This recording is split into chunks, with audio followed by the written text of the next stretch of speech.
The thing about forensic accounting for organized crime is that it becomes less about numbers and more about secrets. Every hidden ledger is a lie, every laundered dollar a life ruined, every transaction a thread connecting to violence I'll never see but always know is there. My name is Mary Roth. I'm 32. I'm a forensic accountant, and I specialize in finding money that powerful people have worked very hard to hide. Money stolen by cartels, embezzled by executives, laundered by families whose names you'd recognize. It's dangerous work. Isolating work. The kind of work that means I'm always alone because the people who hire me don't trust me, and the people I investigate want me dead. But it's also the most honest thing I've ever done. Before continuing the story, please consider giving this video a like, share it, and subscribe to the channel. Your support helps bring more stories to you. The request came through my encrypted contact form on a Tuesday afternoon. Need discreet audit. Estate matter. Deceased patriarch, complex holdings. Wife insists on personal oversight. Compensation reflects sensitivity. Can you help? I'd learned not to ask too many questions up front. The families who hired me were usually desperate, grieving, or covering something up, sometimes all three. So I just replied, yes. When can we meet? The address was in the city's most exclusive neighborhood. The kind of place with private security, surveillance cameras on every corner, and houses that looked more like fortresses than homes. I'd worked for wealthy families before, but this felt different. This felt dangerous. A housekeeper answered the door, older woman, sharp eyes, the kind of face that had seen everything and judged nothing. You must be Miss Roth. I'm Maria. Mrs. Scarf is expecting you in her private study. She's having a clear day today, which means she'll want to talk. Mrs. Scarf. The name landed like a stone in my stomach. Scarf. As in Elias Scarf, the recently deceased patriarch of one of the most powerful organized crime families on the East Coast. I'd read about his death in the financial crime bulletins I monitored. Natural causes, they said, though nothing about that family was ever truly natural. She insists on understanding every detail of the audit herself, Maria continued, leading me through a home that was both opulent and oddly warm, expensive, but lived in. Mr. Scarf kept her separate from the business for decades, but now that he's gone, she wants to know everything. She wants to know the truth. Maria's voice dropped slightly. She doesn't have much time left herself. Cancer. Stage 4. We're just trying to make her comfortable, to give her some peace before the end. She says understanding what her husband really did, what he really left behind, that's the only peace she'll get. The study was beautiful. Floor-to-ceiling bookshelves, a massive oak desk, afternoon light streaming through leaded glass windows. And in a comfortable chair near the window, wrapped in a cashmere blanket despite the warmth, sat Carmela Scarf. She was small, elegant, with silver hair pulled back in a neat bun and dark eyes that missed nothing. Despite her illness, despite the oxygen tube and the pallor of her skin, there was a sharpness to her and intelligence that filled the room. Miss Roth, she said, her accent still thick with Sicily after 50 years in America. Sit. Tell me, are you an honest woman? I sat across from her, meeting those dark eyes directly. I find the truth in numbers, Mrs. Scarf. Whether people like what I find or not. She smiled then, thin but genuine. Good. Then you and I will get along. Because I have spent 53 years married to a man I loved, and I never asked him one question about his business. Not one. I was a good wife. A loyal wife. Her hand trembled slightly as she gestured to the boxes of financial records stacked against the wall. Now he's gone, and I find I want to know everything. Every lie, every dollar, every sin. Can you show me the truth, Miss Roth? Yes, I said simply. That's what I do. Then we begin, Carmela said. And while you work, you'll sit here with me. I'll tell you about Sicily, about the lemons in my mother's garden, about the man I married before he became what he became. And you'll listen.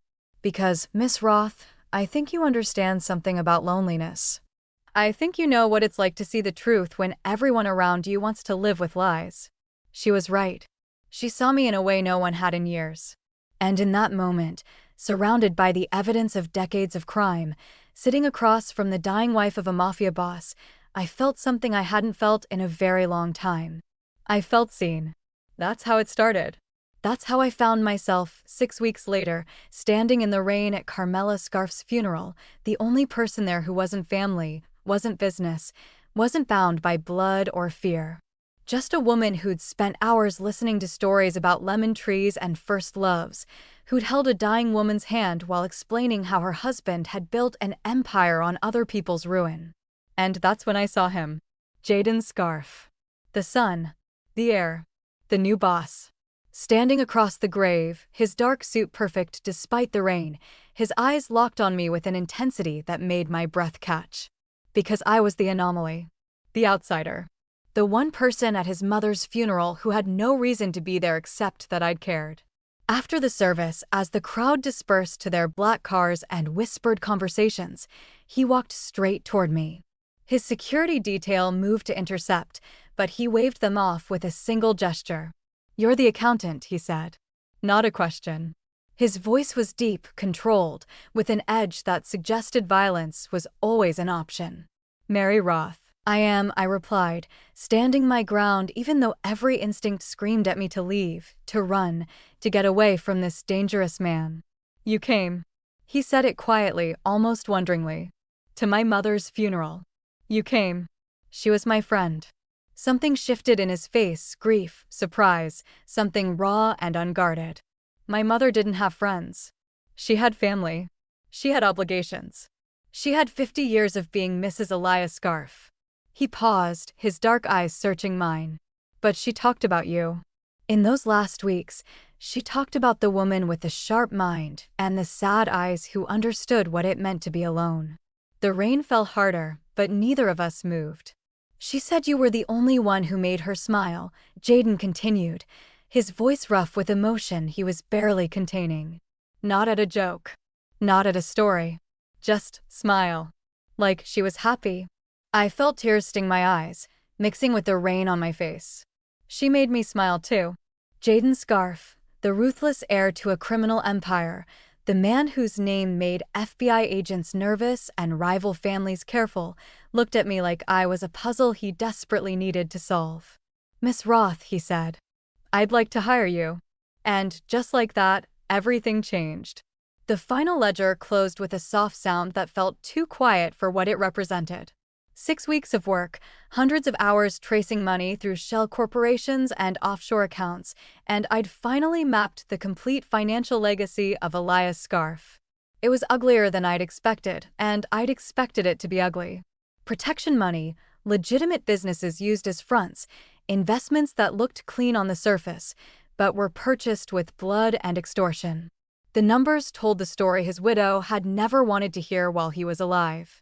I looked up from my laptop to find Carmela watching me from her chair by the window.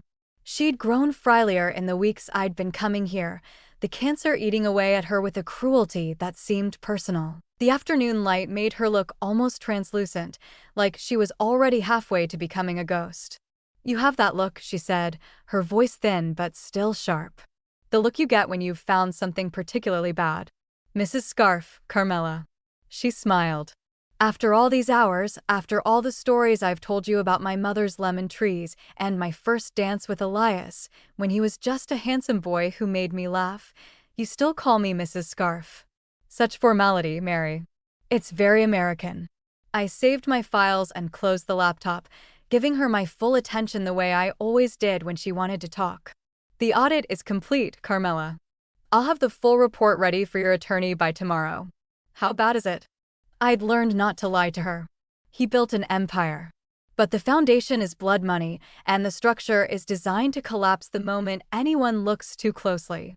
Your son will inherit power, but he'll also inherit every enemy your husband ever made and every crime that could be prosecuted if the right prosecutor gets ambitious." She nodded slowly, as if this confirmed something she'd always known. "Elias always said Jayden was smarter than him. Harder. Better at the business." Her hand trembled as she reached for her tea. "I used to pray that Jayden would choose differently. That he would leave, go to university, become something legitimate. But he's his father's son. The business is in his blood." I wanted to tell her it wasn't too late, that her son could still walk away, but we both knew that was a comfortable lie. Men like Jayden Scarf didn't walk away. They ruled or they died. You know what I think about when I look at you? Carmela asked suddenly, her dark eyes finding mine with unsettling intensity. I think about the girl I was in Sicily. Smart, so smart. Good with numbers, good with figures. My teacher said I should go to university, that I had a mind for mathematics. She laughed, but it was bitter. But I was a girl in a small village, and there was a handsome boy who made me feel beautiful, and I thought love was enough. I thought being a good wife, making a good home, that would be enough. Carmela, you remind me of a life I could have had, she continued, and there were tears in her eyes now. If I'd been braver. If I'd chosen my mind over my heart. If I'd asked questions instead of looking away. She reached out, her thin hand finding mine, her grip surprisingly strong. Thank you, Mary, for these weeks. For sitting with an old woman and listening to her stories. For making me forget the numbers for a while and just talk. Just be a person instead of Mrs. Scarf. My throat tightened. I'd spent years building walls, keeping every client at a professional distance, never letting the work become personal. But this woman had slipped past every defense I had. It's been an honor, I managed. Truly. You're alone, aren't you? She asked gently. Like I was alone. Surrounded by people, but never really seen. Never really known. I couldn't speak. Could only nod. Find someone who sees you, Carmela whispered. Don't make my mistake. Don't let the world convince you that being alone is safer. It's not safer, Cara. It's just slower dying.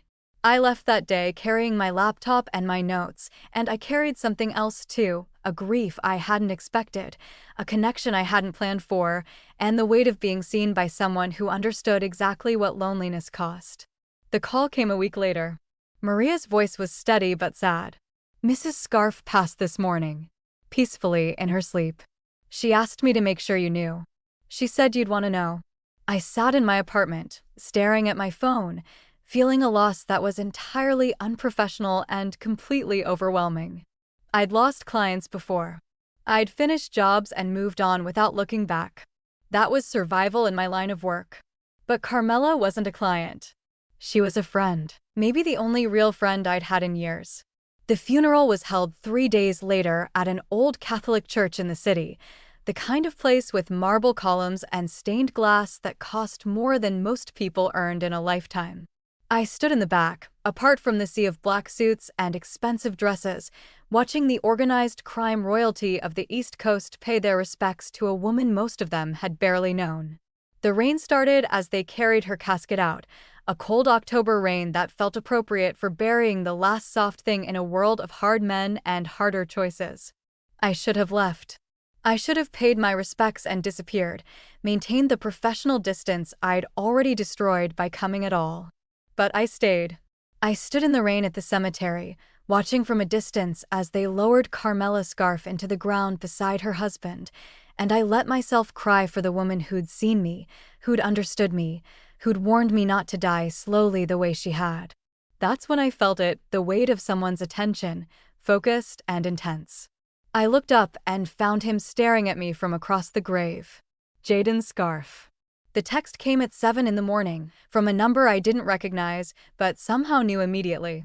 My office. 10 a.m. We have business to discuss. JS, I stared at my phone over coffee that had gone cold, every instinct I'd honed over years of dangerous work screaming at me to decline, to block the number, to disappear the way I always did when a job was finished. Jayden Scarf wasn't a client. He was the subject of the audit, the heir to everything ugly I'd uncovered in his father's empire. Getting involved with him directly violated every professional boundary I'd ever maintained. But I kept seeing the way he'd looked at me across his mother's grave. The raw grief in his dark eyes. The almost desperate need to understand why I'd come, why I'd cared, why his mother had smiled when she talked about me. I texted back a single word, address. The office was in a building downtown that housed legitimate businesses, investment firms, law practices, consulting agencies. The Scarf family had owned the entire structure for 30 years, using the legitimate operations on the lower floors to mask what happened in the penthouse suite where the real power lived. Security was everywhere but invisible, the kind of protection that cost millions and looked like nothing at all. The elevator required a key card. The receptionist who provided it was beautiful, professional, and almost certainly armed. "Mr. Scarf is expecting you, Miss Roth. Top floor. He's asked not to be disturbed." The penthouse was nothing like his parents' warm, lived-in home.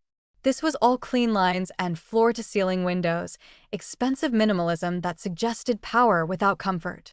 The view overlooked the entire city, a reminder that from up here, Jayden Scarf could see everything he controlled. He stood with his back to me, looking out at that view, still wearing black. "Still in mourning." "You came," he said without turning around. "I wasn't certain you would. Your text didn't sound like a request." It wasn't. He turned then, and I was struck again by the intensity of him. Jayden Scarf was handsome in a way that felt dangerous, dark hair, darker eyes, the kind of face that could be gentle or brutal depending on what the moment required. Right now, it was carefully neutral, giving nothing away. But you could have refused. People refuse me sometimes. Usually right before they disappear. Is that a threat? It's an acknowledgement of reality. He gestured to a chair across from his desk. "Sit. Please." I sat, keeping my posture straight, my expression professional. This was a business meeting. That's all it could be. Jayden moved his desk, but didn't sit, instead leaning against it in a way that felt calculated to appear casual. "My mother talked about you constantly those last few weeks." The brilliant accountant with the sad eyes. The woman who listened to stories about lemon trees instead of just taking the money and running. He paused. "She said you understood loneliness. That you carried it the way she did. Your mother was perceptive. She was dying and terrified and more alone than she'd ever been, even surrounded by family." His voice roughened. "And you sat with her. You made her smile.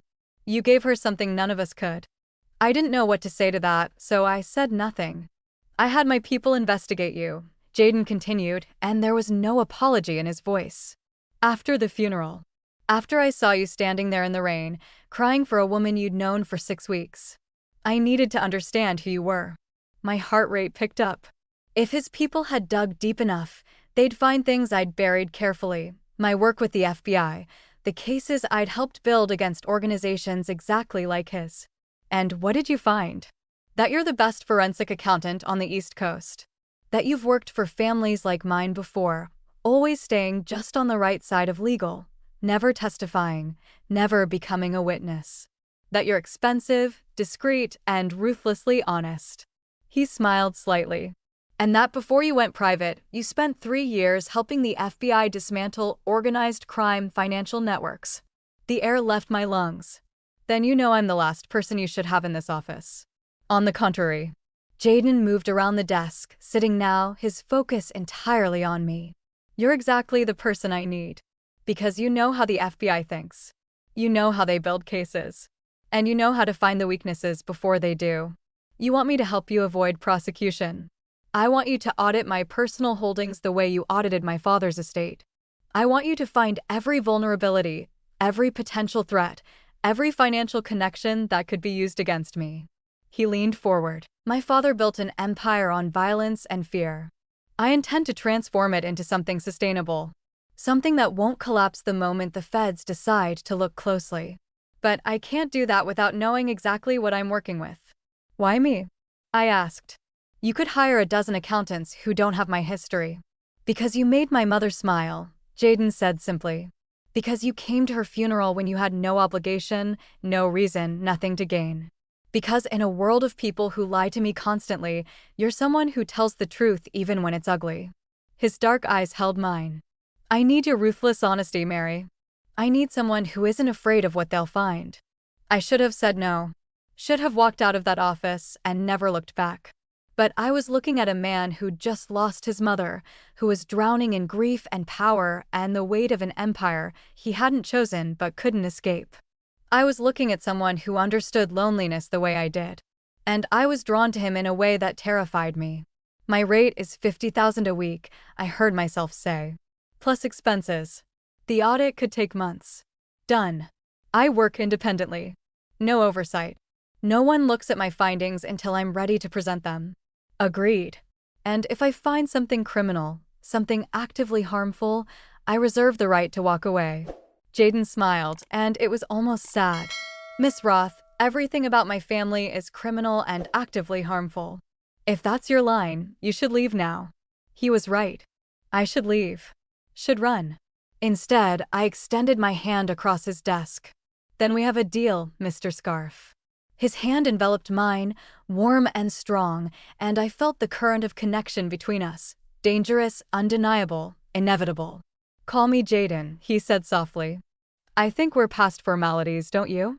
I pulled my hand back, already knowing I'd just made a choice I couldn't unmake. When do I start? Tomorrow. I'll have everything ready. He stood, walking me to the elevator, his presence overwhelming in the quiet hallway. Mary? I turned. Thank you, he said. For coming to her funeral. For caring when you didn't have to. It meant something. You meant something. The elevator doors opened. I stepped inside, my heart pounding, and let them close between us. I'd just agreed to work for a Mafia boss. To enter his world, audit his secrets, become part of his inner circle. And the most terrifying part was how much I wanted to. The room Jayden had prepared for me wasn't an office, it was a vault. Located in the secure wing of the penthouse, it required 3 separate authentication checks just to enter: keycard, fingerprint, and a code that changed daily. Inside was everything I'd need: top-of-the-line computer systems, encrypted servers, and filing cabinets that held decades of financial records that could put half the East Coast's organized crime families in prison. No one enters without my permission, Jayden had told me on that first day, standing in the doorway like he was reluctant to leave. Not my accountants, not my lawyers, not family. This is your space. Work the way you need to work. That had been 3 weeks ago. 3 weeks of 12-hour days tracing money through networks so complex they bordered on beautiful. Jayden's father had been brutal, but straightforward in his financial crimes. Protection money went here, drug proceeds went there, everything laundered through predictable channels. But Jayden was different. His structures were sophisticated, almost elegant, layers upon layers of legitimate investment obscuring the illegal foundation underneath. He'd been building something new even while his father was alive. Transforming the family business piece by piece, moving money out of drugs and protection and into real estate development, private equity, venture capital. It was still dirty money at the source, but he was cleaning it with a precision that impressed me even as it complicated everything. I was deep in a particularly tangled investment structure when I felt him enter the room. I'd developed a sixth sense for Jayden's presence over the past weeks, the way the air changed, the subtle shift in energy that meant I was no longer alone. "You've been here since 6 this morning," he said, not bothering with a greeting. He did that now, dropped the formalities like we'd known each other for years instead of weeks. "Maria says you refused breakfast." "I'm not hungry." I didn't look up from the screen, following a trail of money through 3 shell corporations and a Cayman Islands trust. "Did you know your father was moving money to someone with the initials DS? Large transfers monthly, going back 15 years. The silence made me look up. Jayden had gone very still, his expression carefully controlled in a way that told me I'd found something significant. "Show me," he said. I pulled up the records, watching his face as he read. His jaw tightened incrementally, the only sign of emotion he allowed. "Don Santino," he said quietly. "My father's oldest rival. They had a truce, but it was always uneasy. If my father was paying him." "It wasn't a truce," I finished. "It was extortion. Or a partnership. Either way, it's a connection that makes you vulnerable." Jayden leaned against my desk, close enough that I could smell his cologne, could feel the heat of him in the cool room. "How vulnerable?" "If Santino knows the structure, if he has documentation of these transfers, he could use them to claim ownership of portions of your legitimate holdings. Or he could threaten to expose the payment history to your other rivals, make you look weak." I pulled up another screen. "But there's something else. The payments stopped 6 months before your father died. Abruptly. No final transfer, no closing transaction. Just stopped. Which means either my father decided to stop paying, or Santino decided to stop accepting." Jayden's eyes met mine. "Either scenario ends badly. I need to dig deeper." Trace where this money went after Santino received it. See if there's a pattern that explains the relationship. I hesitated. But Jayden, if this is what I think it is, if your father was being blackmailed or coerced, the evidence could be keep digging, he interrupted. I need to know everything. No matter how ugly. He should have left then, should have trusted me to work the way he'd promised. But instead, he stayed, watching me with an intensity that made concentration nearly impossible. You do that, he said after a long moment. Do what? Disappear into the work. I've been watching you for 3 weeks now, and the moment you find something interesting, you forget I'm here. Forget everything except the numbers. He moved closer. It's fascinating. Like watching someone solve a puzzle only they can see. I force myself to keep my eyes on the screen. The numbers are cleaner than people. They don't lie, they don't manipulate. They just are. Is that why you prefer them? Because people have disappointed you. This isn't therapy, Jayden. No, it's not. He was directly behind my chair now, close enough that I could feel his presence like heat against my back. But you've spent 3 weeks learning everything about me, my finances, my secrets, my father's sins, and you haven't told me a single personal thing about yourself.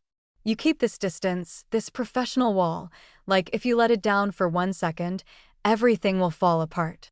My hands stilled on the keyboard. Maybe it will. Or maybe, he said softly, you're afraid of what happens if you let someone see you the way my mother did. The way I'm trying to. I turned in my chair, forcing myself to meet his eyes even though every instinct screamed at me to maintain the distance. He was calling out. You don't want to see me, Jayden. You want to understand why your mother trusted me. You want to figure out if I'm a threat or an asset. That's business, not personal. And if I want both? He didn't move, didn't touch me, but I felt trapped anyway, caught between the desk and his presence and the terrible truth that I wanted him to break through my walls. If I want to understand you because my mother was right, because you do understand loneliness, because every time I walk into this room, I feel less alone than I have since she died. I couldn't breathe. Couldn't think. I should get back to work. You should, he agreed. But he didn't move. The moment stretched between us, dangerous and electric, until finally Jayden stepped back. Find everything you can about the Santino connection. If there's a threat there, I need to know before he makes a move. He headed for the door, then paused. And Mary? Thank you. For caring enough to be careful. For treating this like it matters. It does matter, I said quietly. You matter. He looked at me with something raw and unguarded in his expression, something that made my heart race. Then he was gone, leaving me alone with my screens and my numbers and the dangerous knowledge that I was falling for a man I had no business wanting. I turned back to the Santino files, but my hands were shaking. I should tell Jayden everything I found immediately. Full transparency was the foundation of the trust he'd placed in me. But some instinct made me hold back. Made me dig deeper on my own first, following the money trails through increasingly complex channels, looking for the full picture before I shared information that could trigger a war. It was the first time I'd kept a secret from him. The first time I'd let my judgment, or was it my fear, override full disclosure. And I had a terrible feeling it wouldn't be the last. What would you do in Mary's position? Tell Jayden everything immediately, or keep digging to protect him from incomplete information?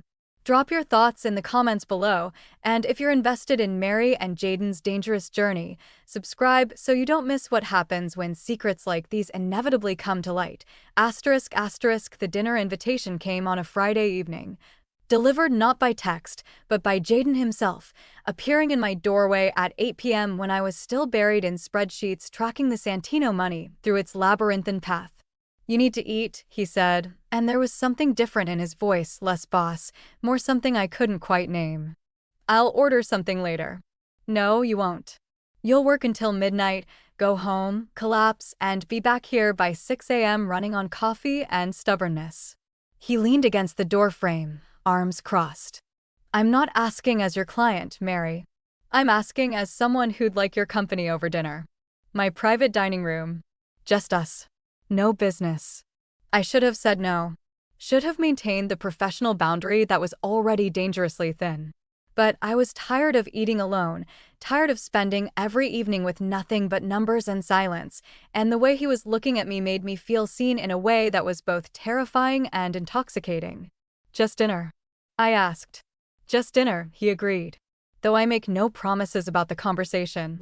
The private dining room was on the penthouse's opposite wing, intimate and warm in a way the rest of the space wasn't. Floor-to-ceiling windows overlooked the city lights, a table set for two with wine already breathing, and food that smelled incredible, real Italian, the kind that reminded me of meals at Carmela's house. "Maria's recipe," Jayden said, catching my expression. "My mother taught her to make osso buco the way her own mother did in Sicily." I thought. He paused, something vulnerable crossing his face. "I thought you might appreciate it." I did. More than I could say. We ate in comfortable silence at first, the food rich and perfect, the wine smooth. But I could feel Jayden watching me, could sense questions building behind his careful restraint. "Why do you do this work?" he asked finally. "You could audit corporations, make the same money without the danger. But you choose families like mine. Why?" I considered lying, deflecting. But something about the intimacy of the moment, the way he'd shared his mother's recipe, made me want to offer truth. Because corporate fraud is abstract. Numbers on a page, shareholders who never have faces. But families like yours, the money tells stories about real people. Real damage. And sometimes, if I'm careful enough, smart enough, I can help untangle the mess before it destroys everything. Is that what you're doing for me? Preventing destruction? I'm trying to, I admitted. Though I'm not sure it's possible. Your father built something that was designed to be held together by fear and violence. Transforming it into something legitimate without it collapsing, that's like trying to rebuild a house while you're still living in it.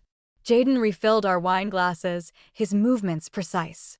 My mother used to say that about me and my father. That we were too different, that I wanted to rebuild while he wanted to maintain. They fought about it, those last years. About what I was doing, how I was changing things. His voice roughed. She was afraid I'd get myself killed trying to go legitimate. Afraid the old guard would see it as weakness. Was she right to be afraid? Probably. He smiled, but it was edged with darkness. Every change I make, every legitimate investment, every step away from the traditional business, it's a risk. There are people in my own organization who think I'm betraying my father's legacy. And rivals like Santino who see transformation as opportunity. I thought about the money trails I'd been following, the patterns that suggested Santino had been positioning himself for something for years. But I still wasn't ready to share that information, not until I understood it completely. "You think I'm naive," Jayden said, reading something in my expression. "Thinking I can clean dirty money and come out legitimate. I think you're ambitious. And possibly delusional." I met his eyes. "But I also think you're the first person in your position I've ever met who actually wants to change. Most of my clients just want to hide better, steal smarter. You want to actually transform. That's either brilliant or suicidal. Which do you think it is?" "I haven't decided yet." He laughed then, genuine and surprised. "You're the only person who talks to me like this. Everyone else, they tell me what they think I want to hear. They're afraid or reverent or calculating. But you just tell me the truth, even when it's unflattering. You hired me for ruthless honesty." I did. He stood, moving to the windows, and after a moment I joined him. The city sprawled below us, millions of lights, millions of lives, and up here we were separate from all of it. "But that's not why I invited you to dinner. I invited you because after my mother died, I've felt more alone than I ever have. Surrounded by hundreds of people, family, employees, associates, and completely isolated. No one sees me anymore. They see the boss, the heir, the name. But you." He turned to face me. "You see me the way my mother did. Like I'm a person, not a position." "Jayden, you're isolated too," he continued. "I see it in the way you work, the way you keep distance, the way you're always alone. You tell yourself it's professional necessity, that danger requires solitude. But the truth is you're afraid. Afraid of what happens if you let someone in and they see all of you, the brilliant mind, the moral complexity, the woman who cries at funerals for clients she barely knew." His words cut too close, exposed too much. "This isn't appropriate." You're my client, and I'm what? My employee. He moved closer, and I couldn't step back, couldn't maintain the distance. Is that what this is? Because it hasn't felt like a business relationship for weeks now, Mary. Every time I walk into your office and you light up explaining some complex financial structure. Every time you challenge me, push back, refuse to be intimidated. Every time you look at me like you're trying to figure out if I'm worth saving. I can't do this, I whispered, but I didn't move away. Can't or won't. His hand came up, fingers gentle against my cheek. Because I think you want this as much as I do. I think you're terrified of it, and you're trying to convince yourself that professional ethics matter more than the fact that you feel less alone when we're together. He was right. God help me, he was completely right. This is dangerous, I said. Everything about my life is dangerous. His thumb traced my jawline, and I shivered.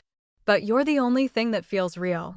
The only person who makes me feel like I'm more than my father's legacy and my family's expectations. When I'm with you, I remember who I wanted to be before the business consumed everything. I should have walked away. Should have maintained my professional distance, protected my heart, stayed safe behind the walls I'd built so carefully. Instead, I kissed him. Or he kissed me. I wasn't sure who moved first, only that suddenly his mouth was on mine, and it was intense and desperate and absolutely inevitable. He tasted like wine and danger, and something that felt terrifyingly like home. His hands tangled in my hair, pulling me closer, and I went willingly, pressing against him like I could somehow merge the loneliness we both carried into something less devastating. When we finally broke apart, both breathing hard, he rested his forehead against mine. "Tell me this is real," he whispered. "Tell me I'm not imagining this connection." "It's real," I admitted, and felt something in my chest crack open, something I'd kept locked away for years. "And it terrifies me." "Good," Jayden said, and kissed me again. "Because if you weren't terrified, I'd know you weren't taking this seriously." We stood there in front of the windows, wrapped in each other while the city glittered below, and I knew I'd just crossed a line I could never uncross. I was falling for a Mafia boss, compromising every professional standard I'd ever maintained, risking everything I'd built. And the most terrifying part was how right it felt. The affair should have stayed contained within the penthouse walls, professional enough to maintain plausible deniability, careful enough to avoid notice. But nothing about what was happening between us was careful. Within a week of that first kiss, I was staying late not to work but to be with him. Within 2 weeks, I'd stopped going home most nights, falling asleep in his arms in the private apartment attached to his office, waking up tangled in expensive sheets with a man who was both the most dangerous and the most honest person I'd ever known. "You're thinking too loud," Jayden murmured one night, his hand tracing lazy patterns on my bare shoulder. We were in his bed, the city lights casting shadows across the ceiling, both of us pretending we hadn't just crossed another line we couldn't uncross. "I'm always thinking," I said, but I turned into him, letting myself have this moment of closeness before reality reasserted itself. "About what?" "The Santino files." I'd been avoiding that topic for weeks now, digging deeper into the financial connections while keeping the full scope of what I was finding from him. Every instinct said it was a powder keg, but I wanted to understand the complete picture before I lit the fuse. "About this," I admitted instead. "About what we're doing. The risk." Jayden shifted, propping himself up on one elbow to look down at me. "Having second thoughts?" "I'm having all the thoughts." I met his eyes. "Do you know what happens if your organization finds out you're sleeping with your forensic accountant? If they think I've compromised you, influenced your decisions, gained leverage, they won't find out. They will. Eventually. People always find out." I sat up, pulling the sheet around myself like armor. "And when they do, I become a liability. A weakness they can exploit. Someone who knows too much and has too much influence. Then I'll protect you." "You can't promise that." My voice came out sharper than intended. "You're powerful, Jayden, but you're not invincible. Your position is precarious. You're transforming an organization that doesn't want to be transformed, making enemies of people who used to be allies. Adding me into that equation, adding this relationship, it's dangerous for both of us." He was quiet for a long moment, and I could see him processing, calculating. "What are you saying?" That we should end this. I'm saying we should be honest about what this is. What it costs. Fine. Jayden stood, pulling on his pants with sharp movements. Let's be completely honest. You first. Tell me the real reason you're scared, Mary. Because it's not just about my organization finding out. There's something else. Something you've been hiding since the day I hired you. My chest tightened. I'd known this moment would come, had rehearsed this conversation 100 times in my head, but actually saying it out loud, risking everything we'd built, was terrifying in a way that numbers and danger never were. I wasn't always a private contractor, I said quietly. Before I went independent, I worked for the FBI. Financial Crimes Division. For 3 years, I was an asset, not an agent, but someone they brought in to analyze complex money trails, to build cases against organized crime families. I watched his face, waiting for the anger, the betrayal, the calculation of how to neutralize a threat. But Jayden just looked at me, his expression unreadable. I know, he said. The air left my lungs. What? I told you I had you investigated. My people are thorough, Mary. They found the sealed records, the redacted files, the cases where your analysis led to major prosecutions. He moved back to the bed, sitting beside me. You helped dismantle the Cardoza family in Boston. The Russo operation in Philadelphia. You were part of the team that brought down the largest money laundering operation in the Northeast. I was shaking. Then why did you hire me? Why did you let me anywhere near your files? Because you stopped, Jayden said simply. 3 years of working for the FBI, building airtight cases, and then you just walked away. Went private, started taking clients instead of prosecuting them. I needed to understand why. I was tired of it, I whispered. Tired of seeing families destroyed, children losing parents, wives losing husbands. The people at the top, the ones giving orders, they rarely faced real consequences. But the people at the edges, the ones just trying to survive in that world, they paid the price. I couldn't keep doing it. Couldn't keep being part of a system that pretended justice was simple. So you went private. Started auditing instead of prosecuting. I tell myself I'm still helping. That by finding vulnerabilities before the FBI does, I'm preventing catastrophic collapses. But the truth is, I force myself to meet his eyes. The truth is I'm not sure anymore what side I'm on. If there even are sides. I just know that working for you, being with you, it's the most professionally and ethically compromised I've ever been. And I can't seem to make myself care as much as I should. The silence stretched between us, heavy with confession and consequence. Then Jayden laughed, not cruel, but surprised and almost relieved. You thought I'd be angry. You should be angry. I helped destroy organizations like yours.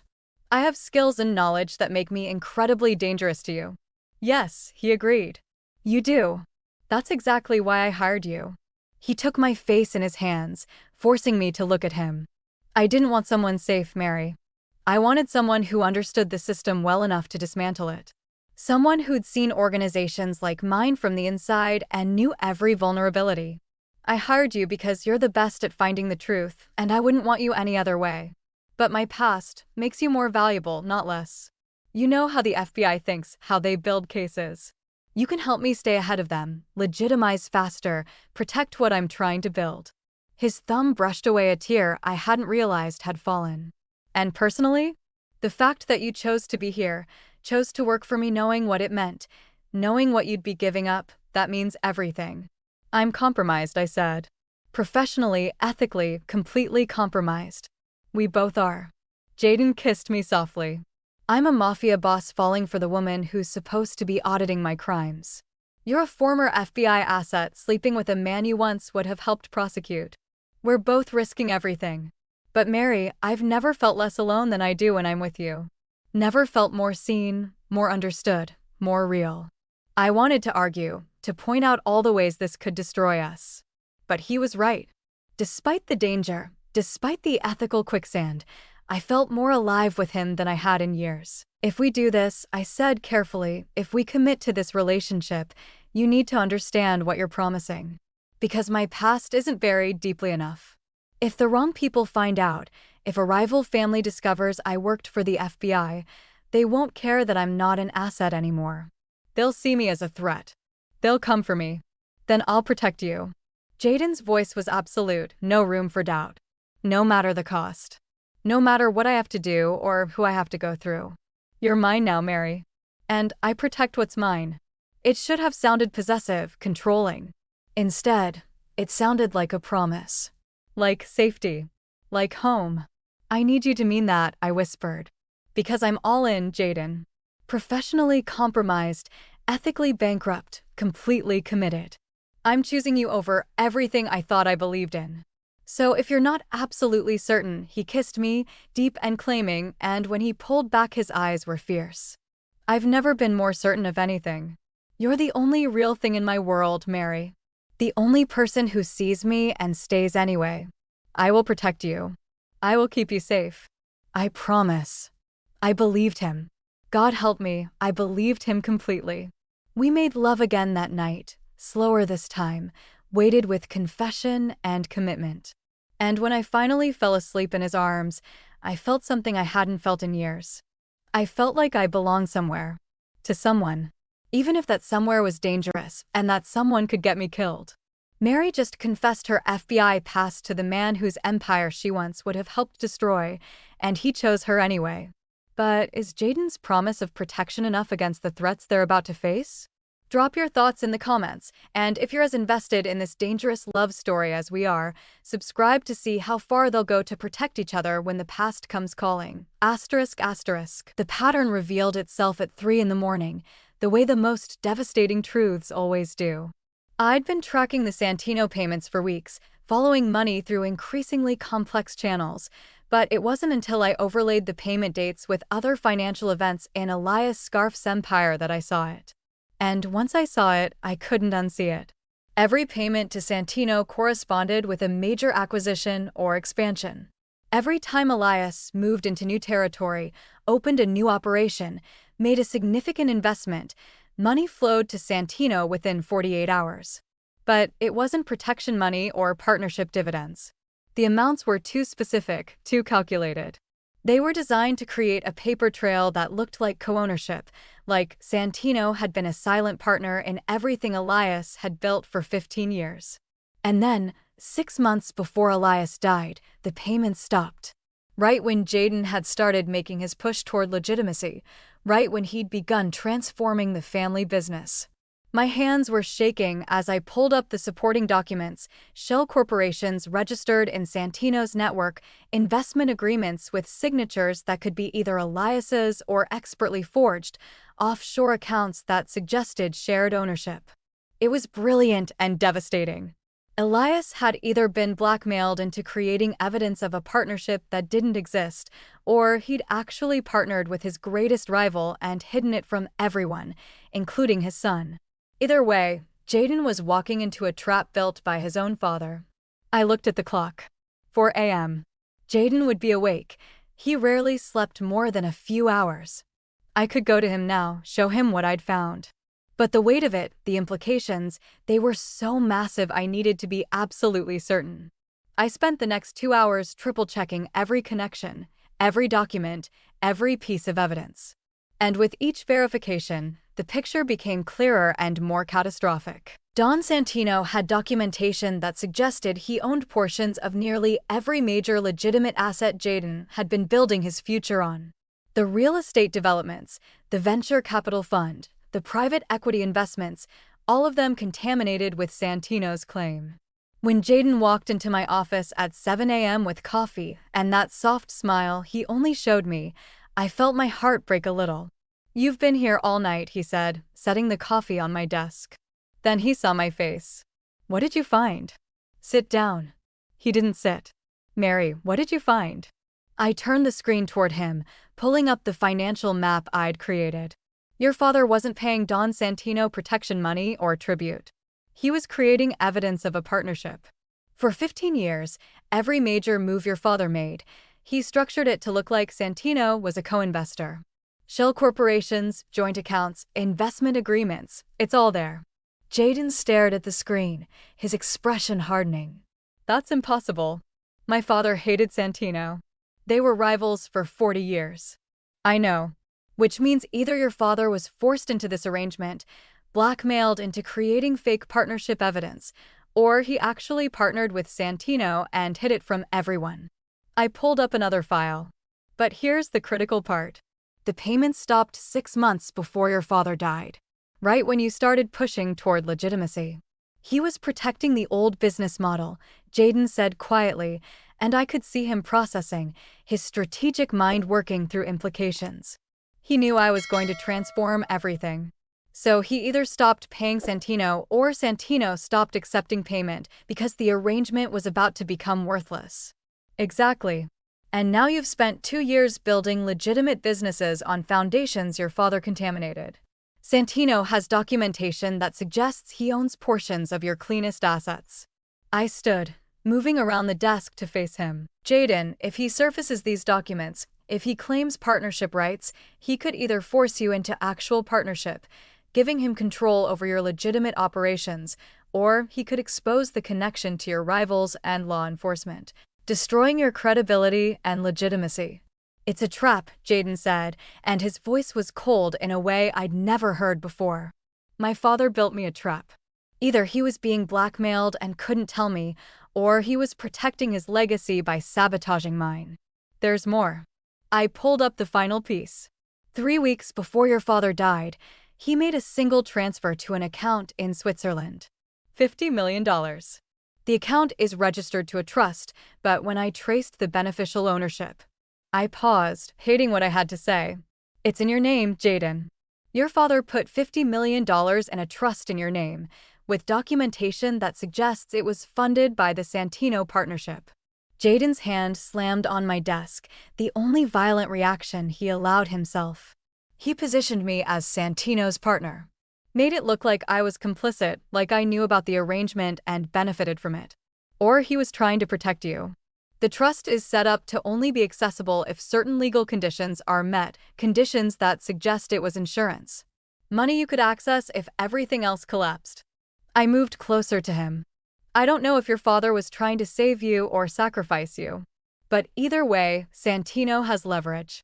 And the fact that the payment stopped suggests he's waiting for the right moment to use it. Jayden turned away from me, staring out the windows at the city below. I could see the tension in his shoulders, the fury he was controlling. How long have you known about this? The question landed like a physical blow. I've been investigating the Santino connection for weeks. But I didn't understand the full scope until tonight. I didn't want to tell you until I was certain, until I had the complete picture. You should have told me the moment you found the first payment. His voice was still cold, controlled. We agreed on complete honesty. I know. And I'm sorry. I was trying to protect you, trying to make sure I understood the threat before what? He turned to face me. Before you decided whether I could handle the truth? Before you determined what information I deserved to have about my own family, my own inheritance. That's not fair. Isn't it? Jayden moved closer, and for the first time since we'd been together, I felt the danger of him. The reminder that he was a man who controlled an empire through calculated violence. You kept this from me for weeks, Mary. Made decisions about my life, my business, without telling me. That's not partnership. That's not trust. You're right, I said, meeting his anger with honesty. I was wrong. I should have told you immediately. But Jayden, I was scared. This is so big, so catastrophic, and I didn't want to trigger a response before we understood all the implications. His laugh was bitter. There is no we in making unilateral decisions about my life. Then there's no we in any of this. I felt my own anger rising, mixing with fear and guilt. You can't have it both ways. You can't want me to use my judgment, my expertise, my instincts, and then get angry when I exercise them. I made a call. Maybe it was the wrong call. But I made it trying to protect you. The silence between us was sharp, dangerous. Then Jayden closed his eyes, and when he opened them again, some of the cold fury had banked. Show me everything. Every document, every connection, every piece of evidence. I need to understand the full scope of what we're facing. We spent the next 4 hours going through everything I'd found. Jayden asked sharp questions, poked holes in my analysis, demanded deeper documentation, and slowly, the picture became complete. Don Santino had positioned himself to either claim ownership of Jayden's legitimate empire or destroy it entirely. The trap was perfect, built over 15 years, and activated the moment Jayden tried to go legitimate. "He's been waiting," Jayden said finally. "Waiting for me to invest everything in legitimacy, to position myself as separate from my father's traditional business. And then he'll surface the evidence, force me to either accept him as a partner or lose everything I've built." "Yes," I confirmed. "And the timing suggests he's close to making his move. The longer you continue transforming the business without acknowledging his supposed partnership, the stronger his case becomes." Jayden was quiet for a long moment, and I could see his mind working through strategies, calculating options. "We need to know exactly what documentation he has. Whether it's forged or real. Whether my father was complicit or coerced. And we need to figure out why the payments stopped," I added. "Because that's the trigger. Something changed 6 months before your father died, and that's the key to understanding Santino's next move." Jayden pulled me to him then, wrapping his arms around me tightly. "I'm sorry," he said into my hair, "for getting angry. You were trying to protect me, and I know that. But Mary, I need you to promise me no more secrets.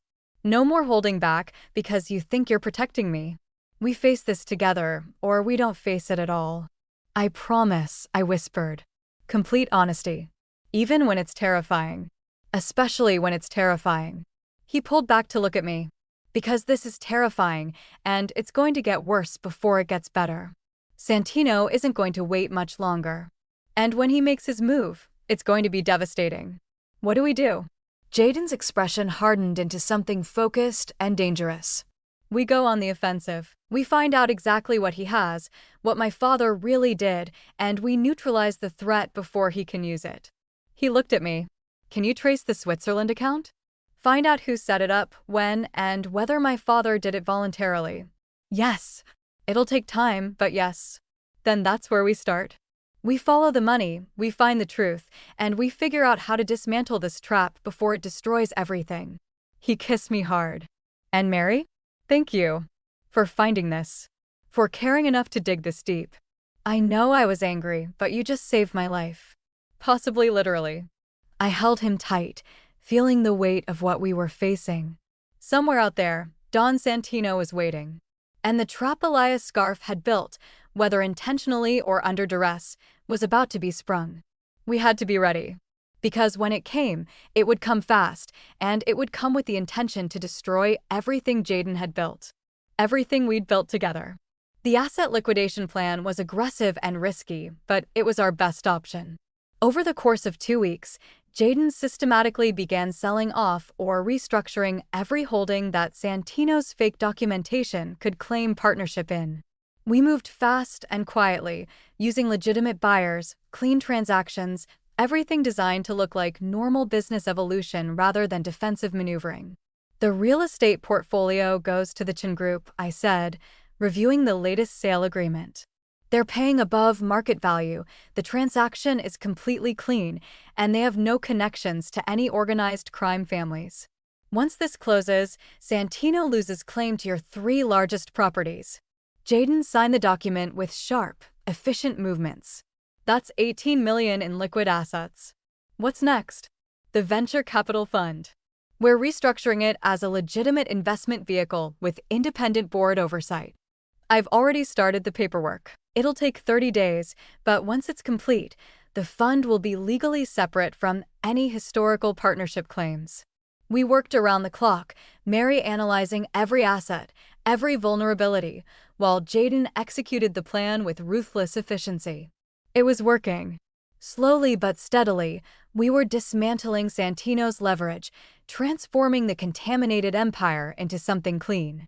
But we should have known it wouldn't be that easy. The call came on a Wednesday afternoon. Jayden was in a meeting with his lawyers, finalizing another sale, and I was in my office reviewing the Switzerland trust documents when his head of security, Marcus, appeared in my doorway. "Miss Roth, we have a problem." Marcus never said anything was a problem unless it was catastrophic. I stood immediately. "What happened?" "We've been monitoring Santino's organization since you discovered the financial connection. Standard surveillance, nothing aggressive. But this morning, one of his lower-level associates started asking questions about the recent asset sales. Marcus's expression was grim. He was trying to trace the transactions, figure out why Mr. Scarf was liquidating so quickly. And in the process, he pulled up background information on you. My blood went cold. What kind of background information? Law enforcement bulletins. Old FBI briefings. You were careful when you went private, covered your tracks well. But there are still traces in certain databases, references to cases you worked, analyses you provided. Marcus handed me his tablet. He found one. A bulletin from 4 years ago, related to the Cardoza case. Your name is redacted, but your photograph isn't. I looked at the screen and felt my world tilt. There I was, younger, different hair, but unmistakably me. Standing in the background of a photograph taken at an FBI field office, identified only as financial analyst, Cardoza investigation. He recognized you, I said quietly. He did, and he reported it up the chain immediately. Marcus's voice was gentle, like he was delivering news of a death. Miss Roth, as of this morning, Don Santino knows you're a former FBI asset. He knows you helped dismantle the Cardoza family. And he knows you're currently working for Mr. Scarf, with full access to all financial records. I sat down heavily, my mind racing through implications. He'll assume I'm still working for them. That I'm here to build a case, gather evidence.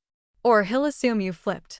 That you're using your expertise to help Mr. Scarf avoid prosecution. Marcus paused. Either way, you're now a high-value threat to every organized crime family on the East Coast. If word gets out that you're here, that Mr. Scarf is trusting a former federal asset with his most sensitive information, it makes Jayden look weak, compromised. Like he's either been infiltrated or he's actively cooperating with law enforcement. Yes. The door burst open and Jayden strode in, his phone in his hand, his expression dark. Get out, he said to Marcus, who left immediately, closing the door behind him. You know, I said. Santino just called me. Personally. Jayden's voice was controlled fury. He was very polite. Very respectful.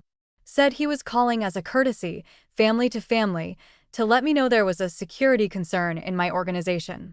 I couldn't breathe. What did he say? That he had information about my trusted accountant. That she had an interesting history working with federal law enforcement. That she was particularly effective at dismantling organizations like ours. Jayden moved to the windows, his back to me. He said he was sure it was just a coincidence. That obviously I knew about her background and had made a calculated decision to trust her anyway. But he thought I should know that other families might not be so understanding. That they might see her presence as a threat. Jayden, he gave me a choice. Jayden turned to face me, and his eyes were devastated. A very simple, very clear choice.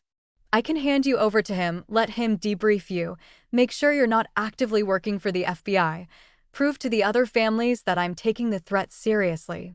Or I can keep you, and he'll interpret that as confirmation that I'm compromised. That I'm either being manipulated by federal interests or actively cooperating with law enforcement. And if he decides you're compromised, then it's war. Full-scale, no-holds-barred war. He'll activate every alliance he has, convince the other families that I'm a threat to all of them, and move to eliminate me before I can supposedly hand them over to the feds. I stood, my legs shaking. Then you have to give me up. You have to hand me over, publicly distance yourself, prove that you're not compromised. No. Jayden, if you don't, I said no. His voice was absolute. I'm not handing you over to Santino. Do you understand what that means? What'd he do to you? He wouldn't just debrief you, Mary. He'd torture you for information, then kill you to send a message. I won't let that happen. Then you're choosing war over strategy. You're risking everything, your organization, your life, your entire future for me. Yes. Jayden crossed to me, taking my face in his hands. I am. Because you're my future. Because I meant what I said, I protect what's mine, no matter the cost. And because if I hand you over, if I let them hurt you to save myself, then I'm exactly the man my father was. And I've spent 2 years trying to be better than that. Tears were streaming down my face. He'll destroy you. Everything we've been building, everything we've been working toward, it'll all collapse. Then we fight. Jayden's thumb brushed away my tears. We use everything you found, every piece of evidence about my father's arrangement with Santino. We go on the offensive before he can solidify his alliances. We prove that he's been positioning himself to steal my assets, and we turn the other families against him. That's incredibly risky. Everything about loving you is risky. He kissed me softly. But you're worth it. You're worth all of it. His phone buzzed. A text message. Jayden looked at it, and his expression hardened. Santino wants an answer by tomorrow night. He's giving me 24 hours to decide whether to hand you over or go to war. What are you going to tell him? Jayden pulled me close, wrapping his arms around me like he could shield me from what was coming. I'm going to tell him that Mary Roth is under my protection. That anyone who threatens her threatens me. And that if he wants war, I'll give him war, but he should be very certain he's prepared for what that means. I held him tight, feeling the weight of what he was choosing. What we were both choosing.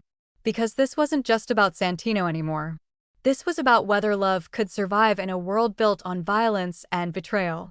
Whether two people who'd found each other in grief and loneliness could build something real enough, strong enough, to withstand the war that was coming. I'm scared, I whispered against his chest. So am I, Jayden admitted. But I'm more scared of losing you. Of becoming the kind of man who sacrifices the people he loves to protect his position. My father did that. He sacrificed my mother's happiness, his own integrity, maybe even his soul, to maintain power. I won't do the same. Then we fight, I said, pulling back to look at him. We use everything I found. We expose Santino's trap, turn his leverage against him, and we win. Together. Together, Jayden agreed. No matter what it costs. His phone buzzed again. Another message. Jayden looked at it and showed me the screen. I'm a patient man, Scarf. But patience has limits. 24 hours. Choose wisely. The countdown had started. And when it ended, everything would change. The war room was on the penthouse's most secure floor, a space I'd never seen before. Reinforced walls, encrypted communications, surveillance feeds from across the city. Jayden's top security team, 8 men and 2 women who'd been with him since he took over, assembled within an hour of his call. We're not handing her over, Jayden said without preamble. Which means we have less than 24 hours to neutralize Santino before he moves against us. Marcus, security status. Penthouse is locked down. We've activated all protocols. Miss Roth will be moved to the safe house within the hour, location known only to you and me. Marcus pulled up a map. Santino's people have been monitoring our buildings. They'll expect her to be here. The safe house is off-grid, untraceable. No. I stood from where I'd been sitting silently. I'm not hiding while you fight this battle. You need me here. You need my analysis, my understanding of the financial evidence. I need you alive, Jayden said, his voice hard. If Santino gets his hands on you, everything we've built becomes worthless. You go to the safe house. That's not negotiable. Before I could argue, he turned to a woman I recognized as his head of intelligence. Sophia, what do we have on Santino's current alliances? He's reached out to 3 families in the past week, the Morellis, the Vitalis, and the Kozlov organization. He's been positioning you as a federal informant, using Miss Roth's presence as evidence. The Morellis are skeptical, the Vitalis are listening, and Kozlov is waiting to see how this plays out. So we have maybe 12 hours before those alliances solidify. Jayden looked at me. I need everything you found on my father's arrangement with Santino. Every document, every transaction, every piece of evidence. We're going to use it to prove that Santino wasn't my father's partner, he was his blackmailer. I moved to the computer system, pulling up the files I'd prepared. The key is in the pattern. Your father didn't make voluntary partnership payments. He made extortion payments disguised as partnership investments. Look at the timing. Every payment corresponds with a threat to your family's operations. A warehouse fire here, a supplier suddenly refusing to work with you there, a police raid that was too well informed. I pulled up a timeline showing the correlation between Santino's payments and incidents that had damaged Elias Scarf's operations. Your father was being systematically attacked. Every time he tried to expand, something went wrong. And within days, He'd make a payment to Santino through one of these shell corporations. It wasn't partnership. It was protection money dressed up as investment to give Santino legal claim to the assets. Can you prove it? Jayden asked. I can show the pattern. I can show that the timing is too consistent to be coincidental. And I can show that the payments stopped when you started taking over, right when you began moving toward legitimacy, because Santino knew legitimate businesses would be harder to attack with violence. I pulled up another file. But there's something else. 3 weeks before your father died, he transferred $50 million to that Swiss account in your name. But he also sent an encrypted email to a law firm in Geneva. What did it say? I don't know.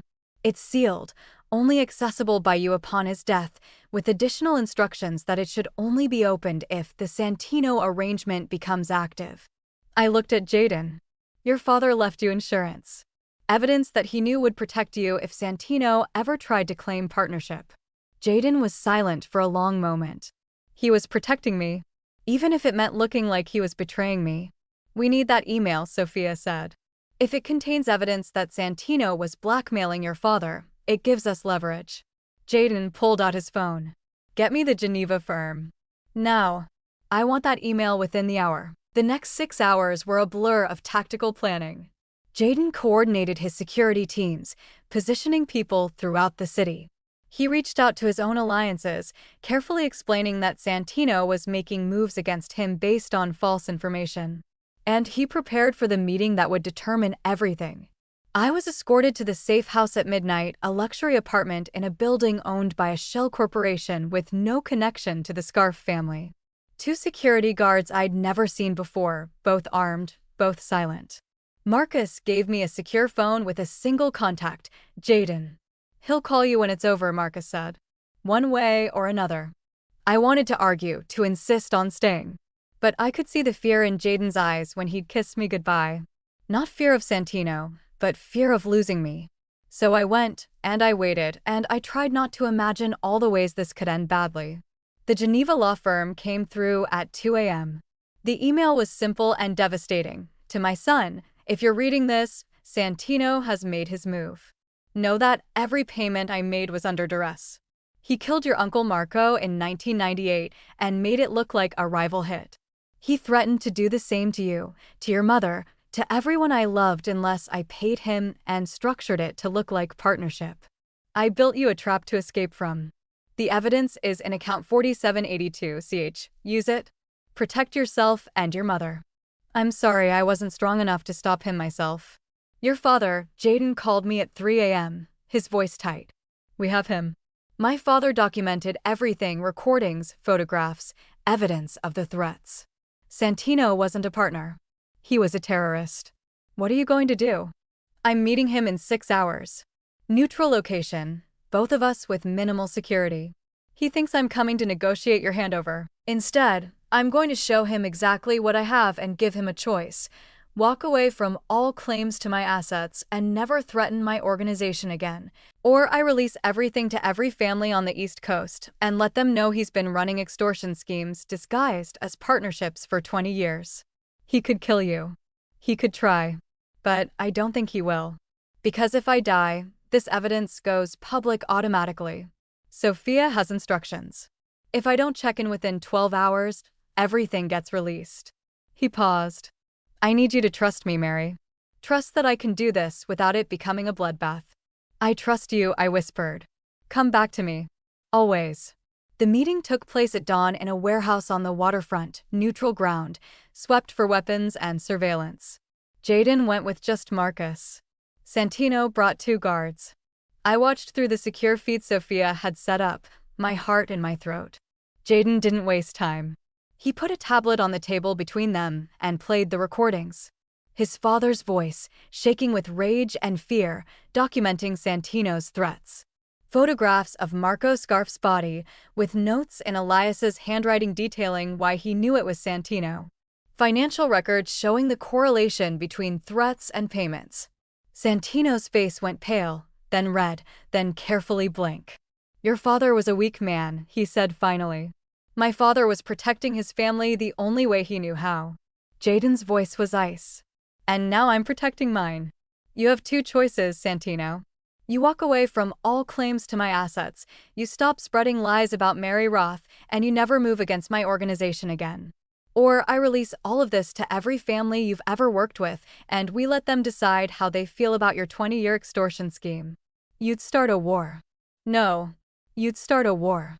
I'd just finish it. Jayden leaned forward.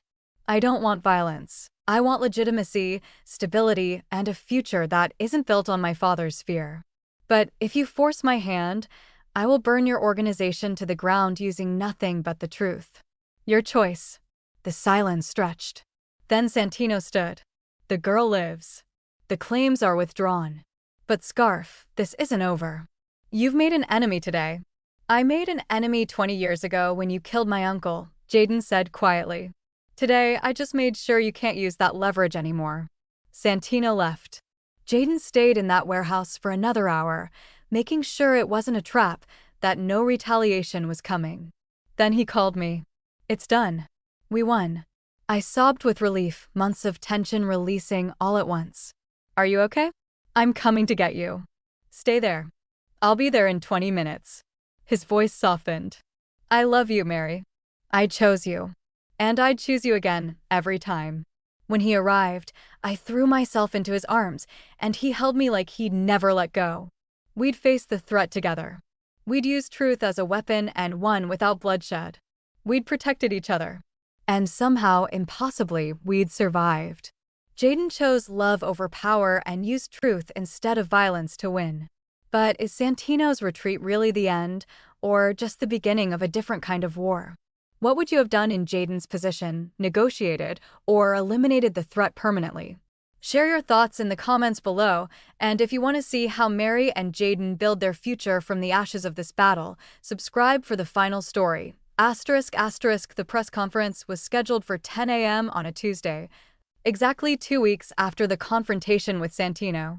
Jayden stood at the podium in a conference room filled with legitimate business reporters, financial journalists, and industry analysts, no crime reporters, no tabloid speculation, just the kind of professional attention that real businesses commanded. I watched from the side of the room, my heart swelling with pride as he announced the formation of Scarf Security and Financial Consulting, a legitimate firm specializing in financial security, asset protection, and corporate risk management.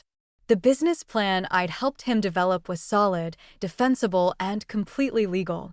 We'd taken everything the Scarf family knew about protecting assets and channeled it into something that could withstand scrutiny. We'll be working with corporations, high-net-worth individuals, and organizations that need sophisticated financial protection, Jayden said, his voice confident and professional. Our chief financial officer and partner, Mary Roth, brings 15 years of forensic accounting experience and an unparalleled understanding of financial vulnerabilities. Together, we're building something that my family can be proud of, a legacy of protection rather than violence, security rather than fear. He looked directly at me as he said it, and I saw everything in his eyes. Love, gratitude, commitment, hope. After the press conference, after the questions and the carefully crafted answers, after the journalists had filed their stories about the Mafia family going legitimate, Jayden found me in the empty conference room. How did I do? He asked, and there was vulnerability in the question. You were perfect, I said honestly. Confident, professional, completely credible. The business press is going to run with this as a redemption story. The new generation transforming a notorious family into legitimate success. It's not a story. Jayden pulled me close. It's real. Everything we've built, everything we're building, it's real and it's legitimate and it's ours. I know. I rested my head against his chest, listening to his heartbeat. I'm so proud of you. Of us. Of what we've created from all that ugliness. I couldn't have done it without you.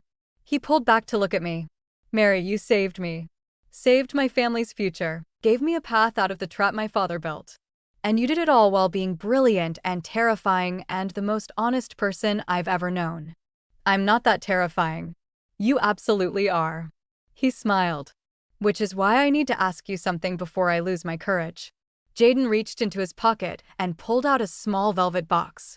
My breath caught. I know this is fast. I know we've only known each other for 6 months, and most of that time has been spent fighting for our survival. But Mary, I've never been more certain of anything. He opened the box, revealing a ring that was simple and elegant and perfect. I don't want a business partner. I don't want just a lover. I want a wife. I want you beside me for every decision, every challenge, every moment of building this new future. Will you marry me? I was crying, months of tension and fear and love overwhelming me all at once. Yes. God, yes. He slipped the ring on my finger, and it fit perfectly, like everything about us, unexpected and unlikely and absolutely right. When he kissed me, I tasted salt from my tears and felt the promise of a future I'd never imagined I could have. I love you, I whispered against his lips. I love you so much it terrifies me. Good, Jayden said, echoing what he'd told me that first night. Because if you weren't terrified, I'd know you weren't taking this seriously. We were married 3 months later in a small ceremony that Carmela would have loved, intimate, warm, more about family than spectacle. I wore her grandmother's pearls, a gift from Maria who said she would have wanted me to have them. And as I walked down the aisle toward Jayden, I felt Carmela's presence, felt her approval, felt the weight of the promise I'd unknowingly made that first day in her study. I stayed. I made her son smile. I gave them both a future. The first year of Scarf security and financial consulting was brutal. Building legitimacy from a notorious foundation required constant vigilance, impeccable ethics, and the kind of financial transparency that made some of Jayden's old associates uncomfortable. We lost clients who didn't want to operate in the light. We gained clients who valued our unique understanding of financial threats. Slowly, painfully, we transformed. But we did it together. Every decision, every challenge, every moment of doubt, we faced it as partners. 5 years later, I stood in my office on the 20th floor of our headquarters building, looking at the photograph on my desk. Carmela Scarf, smiling in her garden, holding lemons from the tree Jayden had planted in her memory. She'd been gone for 5 years, but I still felt her presence in everything we'd built. Mrs. Scarf. A young woman appeared in my doorway, Natalie Chen, one of our junior analysts, brilliant and ambitious, and reminded me so much of myself at her age. Do you have a moment to review my analysis of the Morrison account? Of course. I gestured to the chair across from my desk. Show me what you found. We spent the next hour going through her work, and I felt that same satisfaction I'd felt teaching myself forensic accounting all those years ago. The joy of following money, finding truth, using numbers to tell stories that mattered. When Natalie left, Jayden appeared, leaning against my doorframe the way he had so many times before. But now there was no tension, no danger, just comfortable familiarity and enduring love. She's good, he said. She's excellent. Reminds me of me, actually. Brilliant, isolated, using work to avoid dealing with people. Should we be worried she's going to fall in love with a mafia boss and compromise all her professional ethics? Jayden's eyes sparkled with humor. Former mafia boss, I corrected. Current legitimate businessman and my incredibly handsome husband. He crossed to me, pulling me up from my desk and into his arms. How was your day, Mrs. Scarf? I still felt a thrill every time he called me that. 5 years married, and the name still felt like belonging, like home. Productive. We finalized the Henderson contract. Natalie is developing into an exceptional analyst, and I spent an hour on the phone with the SEC convincing them that our financial practices are completely legitimate. Are they convinced? They will be after the third-party audit completes next month. I rested my head against his shoulder. How about you? Board meeting. Everyone's happy with our growth projections. We're on track to double our client base this year, and 3 Fortune 500 companies have requested proposals. He paused. My father would have hated everything we've become. My mother would have loved it. I looked up at the photograph of Carmela. She would have been so proud of you. Of us. I think about her sometimes, Jayden said quietly. About how she brought us together. If she hadn't hired you, if you hadn't sat with her and listened to her stories, if you hadn't come to her funeral, none of this would exist. She saw us before we saw ourselves, I said. She knew I needed someone who would accept my complexity, my danger, my need for truth. And she knew you needed someone who would challenge you, push you toward legitimacy, love you enough to risk everything. She was a wise woman. She was. I turned in his arms to face him fully. And I kept my promise to her. I stayed. I made you whole. And Jayden, she gave me something too. She gave me you. She gave me a home, a partner, a future I never imagined I could have. He kissed me softly. Ready to go home? Home was a brownstone in a quiet neighborhood, nothing like the fortress penthouse where we'd started.